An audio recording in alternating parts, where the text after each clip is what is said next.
मनाची एकाग्रता वाढवण्यासाठी अभ्यास करण्यापूर्वी 2 ते 3 मिनिटं भ्रामरी प्राणायाम करायचा आहे। तर तो असा करायचा आहे की सुखासन किंवा पद्मासन घालून तुम्ही बसू शकता आणि असं बसून दोन्ही हाताची बोटं अंगठे घ्यायचे आहेत आणि सर्वप्रथम ते कानावरती ठेवायचे आहेत, कानाच्या सुरुवातीला, जेणेकरून कान बंद होतील।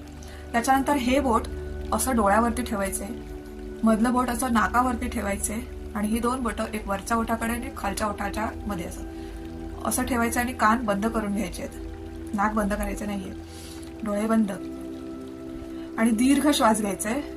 भ्रामरी म्हणजेच भुंग्याचं जसं गुंजारव असतं त्याला भ्रामरी असं म्हटलं जातं आणि असा दीर्घ श्वास घ्यायचा, डोळे बंद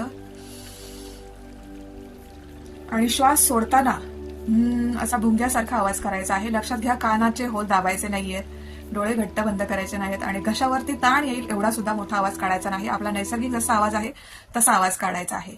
बघा, मी तुम्हाला दाखवते एकदा।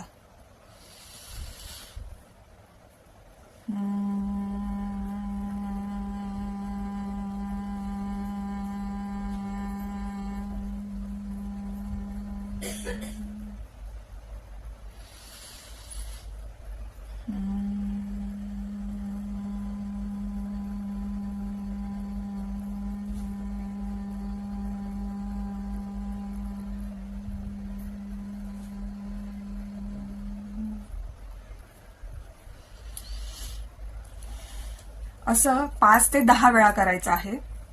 त्याच्यामुळे तुमची मनाची एकाग्रता वाढते आणि मन मोकळं होतं। मानसिक ताण आहे, चिंता आहे, त्या लोकांनी सुद्धा हा व्यायाम केला तरी त्यांना चिंतामुक्त होऊ शकतात, तणावमुक्त होण्यास मदत होते। तर हा व्यायाम करताना हृदयात, चेहऱ्यावरती आणि कानामध्ये असं वेगळं व्हायब्रेशन जाणवतं, त्याच्यामुळे मन एकाग्र व्हायला मदत होते। व्हिडिओ आताच सेव्ह करा, आचार्य मंत्र यांना फॉलो करा आणि YouTube वरती सबस्क्राईब करा। धन्यवाद।